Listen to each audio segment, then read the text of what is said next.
नमस्कार दोस्तों, कैसे हो आप लोग? आई होप काफ़ी अच्छे रहोगे। और पिछले काफ़ी दिनों से मार्केट काफ़ी अपने ऑल टाइम हाई से ऑल ओवरऑल मार्केट 600 से 700 पॉइंट गिर गए।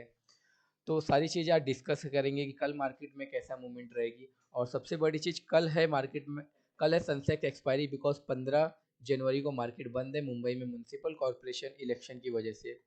और सबसे बड़ी चीज़ है कि कल हमारे पास दो चीज़ देखने को मिल रहा है। कल है यूएस के सुप्रीम कोर्ट में डोनाल्ड ट्रंप के टैरिफ लगाए हुए केसेस हैं, उसके अगेंस्ट जो भी हियरिंग है। और दूसरी चीज़ है आज रात जो कि यूएस का इन्फ्लेशन का डेटा आ रहा है। सारी चीज़ें बात करेंगे, डिस्कस करेंगे क्या है कैसे है। एंड निफ्टी चार्ट एनालिसिस को प्रॉपर वे से हम करेंगे एनालिसिस की कल की प्लानिंग कैसी रहेगी क्या रहेगी। तो इसके पहले मैंने जस्ट जब भी मार्केट यहाँ से गिरना फॉल स्टार्ट किया था, तो मैंने यहाँ तक ये बता था कि मार्केट अब यहाँ से रिटेस्टिंग करे कि ये दो जोन है, एक इंपॉर्टेंट सपोर्ट जोन है जब रजिस्ट्रेशन का काम कर रही थी। बट जब ट्रेंड लाइन मार्केट ने ब्रेक किया तो मैंने अपने Telegram group and premium WhatsApp group में भी ये चीज़ अपडेट था कि मार्केट अब यहाँ से 25,700 को इजीली टू इजीली टच करेगी। और टच करने के लिए मार्केट को सिर्फ 2 दिन लगे ये डाउन साइड आने के लिए। अब जब मार्केट ने 25,700 के नीचे क्लोजिंग दिया तो उसके अकॉर्डिंग क्या था कि अब टारगेट बन सकते हैं कि मार्केट में 25,000 से लेके मार्केट में 300 तक का, बिकॉज यहाँ से हमको डबल टॉप बॉटम का एक सीनेरियो देखने को मिल सकता। मार्केट ने यहाँ से रिजेक्शन लिया, यहाँ से टॉप बनाया, निकलाइन यहाँ से लिया, फिर एक टॉप बनाया, फिर मतलब मार्केट अपने इस जोन के आसपास आ सकता है। बट क्या किया मार्केट ने, कल की मार्केट में क्लियर एक मैसेज था। आप एक बार व्हाट्सअप ग्रुप चेक करोगे तो यहाँ पे जस्ट नीचे डिस्क्रिप्शन में टेलीग्राम एंड व्हाट्सअप ग्रुप का लिंक दिया गया है, वहाँ क्लिक करके आप ज्वाइन कर सकते हो। मैंने कल के दिन अपडेट किया था अगर मार्केट ने कल जैसे कि डाउन को ब्रेक किया तो ऑल ओवर टारगेट क्या बन सकता था इस कैंडल के लो तक। मार्केट ने कैंडल डाउन से कल टारगेट दिया, फिर क्या किया जैसे 25,700 के ऊपर क्लोजिंग दिया तो ये चीज़ अपडेट है मार्केट यहाँ से बुलिश हो सकती है। एंड बुलिश भी हुई। अब हमारे पास एक स्ट्रॉन्ग जो रजिस्टेंस है 25,900 का, यहाँ पे एक स्ट्रॉन्ग रेजिस्टेंस है। यहाँ से स्ट्रॉन्ग मार्केट ने रेजिस्टेंस का काम कर रही है इसी जोन पे। अब मार्केट इसी रोज रेजिस्टेंस से फिर से रिजेक्शन दिया। तो नेक्स्ट प्रोबेबिलिटी मैं कल की बात करूँगा, कल मार्केट कैसा मूव देगी, कैसे हम ट्रेड प्लानिंग करेंगे, सारी चीज़ें और इसमें क्या पैटर्न देखने को मिल रहा है। अगर कल के दिन मार्केट मतलब एज अ माई मेरे व्यू से आपको ये मुझे ये लग रहा है कल मार्केट यहाँ से कुछ गैप अप ओपन दे और मार्केट पॉजिटिव वे में रहे और थोड़ा यहाँ से मूवमेंट करे, फिर उसके बाद एक डाउनफॉल दे, मतलब थोड़ा सा रिटेस्ट करे फिर डाउनफॉल दे। तो ऑल ओवरऑल टारगेट क्या बन सकता है डाउन साइड में 25,300 से 25,400 से लेकर 300 के बीच में मार्केट गैप के तक आ सकती है एक फिलअप ट्राई करने के लिए। बट अगर मार्केट इसके डाउन मतलब अगर 25,700 के नीचे वो आती है, हमारे पास नेक्स्ट सपोर्ट बनेगा 25,900, 600 तक लेके 600 का रजिस्ट सपोर्ट टूटता है तो मार्केट ऑल ओवरऑल 25,400 से लेके 300 तक का रेंज देखने को मिल सकता है। क्योंकि हम यहाँ से बोल सकते हैं कि हमको हेड एंड शोल्डर पैटर्न भी देखने को मिल रहा है। मार्केट ने यहाँ से शोल्डर बनाया, फिर यहाँ से हेड बनाया, फिर यहाँ से शोल्डर का फॉर्मेशन हो गया। तो मतलब ये जो कैंडल यहाँ से हम कह सकते हैं कि मार्केट ने रिटेस्टिंग कर चुका है, रिटेस्टिंग करते हुए फिर यहाँ से शोल्डर का पैटर्न। तो सिंपल सा है, ये शोल्डर है, ये हेड है, फिर ये शोल्डर का पैटर्न हो सकता है। तो मतलब यहाँ से थोड़ा सा रिटेस्टिंग करके मार्केट अगेन डाउन। तो डाउन आने के लिए कम से कम 25,700 के नीचे हमको क्लोजिंग देखने को चाहिए। और कल जो है कि निफ्टी का फ्रेश आज एक्सपायरी हो गई तो फ्रेश जो एक्सपायरी है 20 जनवरी को है, तो उस एक्सपायरी का जो अभी वैल्यूएशन रहेगा चेंज हुआ होगा।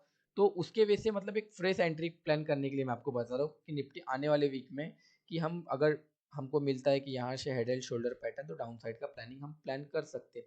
अब बात कर लेते हैं अपसाइड के लिए। तो अपसाइड कम से कम मार्केट इस जोन में अगर कुछ टाइम अगर बिताते जस्ट लाइक एक दिन 2 दिन या ये वीक पूरा, जस्ट ये 1 या 2 दिन मार्केट इस जोन में बिताती है तो सिंपल सा अगर इस जोन में कल के दिन ग्रीन कैंडल क्लोज फिर इस जोन में, तो हम एक रिटेस्टिंग जोन समझ के यहाँ से फिर से बुलिश हो सकते हैं। जस्ट लाइक यहाँ पे 3 दिन मार्केट बिताया, यहाँ पे 3 दिन बिताया, फिर यहाँ पे 3 दिन बिताया, तो मार्केट कुछ टाइम यहाँ पे बिताती है तो हम आने वाले वीक में बुलिश हो सकते हैं। चलिए अब बात करते हैं कि यूएस सुप्रीम कोर्ट टैरिफ का जो भी चीज़ है वहाँ पे। आई होप मार्केट के बारे में आप सारी चीज़ें समझ गए होंगे। एक बार 15 मिनट के टाइम फ्रेम पे हम बात कर लेते हैं कि क्या व्यू रहेगा कैसा रहेगा। तो सिंपल सा है, कल जब तक मार्केट इस रेजिस्टेंस के अपसाइड के लिए प्लानिंग मतलब अपसाइड जाती है कुछ टाइम यहाँ से कंसोलिडेट करती है, हाई ब्रेक होना चाहिए 25,900 का, उसके अकॉर्डिंग ही कुछ ट्राई करेंगे। जस्ट वेट जब तक मार्केट इस रेजिस्टेंस के ऊपर या इस कैंडल का हाई एंड लो हमारे लिए इंपॉर्टेंट है। सारी चीज़ें update Telegram and WhatsApp group में मिलती रहेगी। अब एक बार नज़र डाल लेते हैं यूएस टैरिफ की तरफ से जो कि कल है। यहाँ पे आपको मैं बताऊं, ये इसका मतलब सिंपल सा कहने का मतलब है, सुप्रीम कोर्ट जो कि यूएस की है, जितना डिले करेगी टैरिफ के डिसीजन में उतना बेटर होगा डोनाल्ड ट्रंप के लिए। अब बेटर क्यों रहेगा, वो सारी चीज़ें यहाँ पे नीचे में दिया गया है।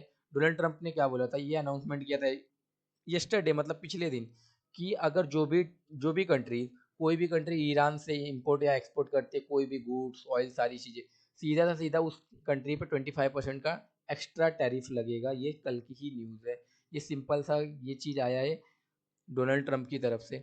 अब कहने का मतलब है इस चीज़ से डोनाल्ड ट्रंप भी टेंशन में है, कल जो कोर्ट्स में हियरिंग होगी, अगर मान लीजिए कल इलीगल निकलता है, मतलब सिंपल सा अगर जो भी इन्होंने टैरिफ लगाया है इलीगल निकलती है, तो कल मार्केट में पहले ट्राई होगा कि निफ्टी क्या करेगी, पहले ऑल ओवरऑल अगर जब तक हियरिंग अगर इनलीगल निकलती है मार्केट थोड़ा सा कंसोलिडेट करे, कुछ टाइम बिताएगी, अगेन डाउन साइड पूरा मार्केट डाउन।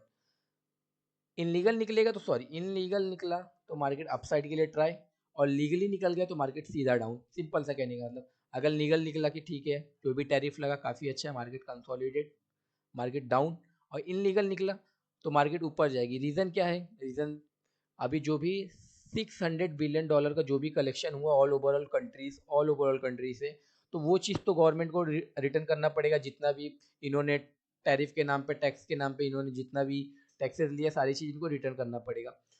अब एक बार नज़र डालते हैं कि आज है कि इन्फ्लेशन का डेटा आने वाला है दिसंबर का, यूएस का इन्फ्लेशन का डेटा दिसंबर का आने वाला है। तो नवंबर की अगर मैं डेटा की बात करूँ 2.7, एंड दिसंबर का भी जो डेटा है 2.7, तो मार्केट में कुछ बड़ा मूवमेंट एंड फ्लक्चुएट मूवमेंट नहीं रह सकता। सितंबर में ये जो रेट बढ़ा था तो मार्केट में मोमेंटम भी सितंबर में काफ़ी अच्छा था। तो ये चीज़ है, तो कोई बड़ा मूवमेंट नहीं है, तो सिर्फ सेफ तरीके से। अब बात कर लेते हैं, एक बार ग्लोबल मार्केट में नज़र डाल लेते हैं। Global market all over Dow Jones 300 plus point negative में चल रहा है। नेस्डेक बुलिश टू फ्लैट चल रहा है, कोई दिक्कत नहीं है यहाँ पे। बट यहाँ पे एक बार नज़र डालना पड़ेगा डाउजो पे। अगर ये भी यहाँ तक मार्केट कैप वैल्यू के हिसाब से अगर ये 50 से 60 पॉइंट भी निगेटिव हो जाता है तो कल हमको मार्केट में निगेटिविटी देखने को मिल सकता है। 25,700 के नीचे हम एक डाउन फ्रेश एंट्री प्लान कर सकते हैं। वीडियो अच्छा लगा तो लाइक करो, शेयर करो, सब्सक्राइब करो, और एक बार कमेंट व्यू में अपना ओपिनियन बताइएगा कैसा व्यू सारी चीज़ें।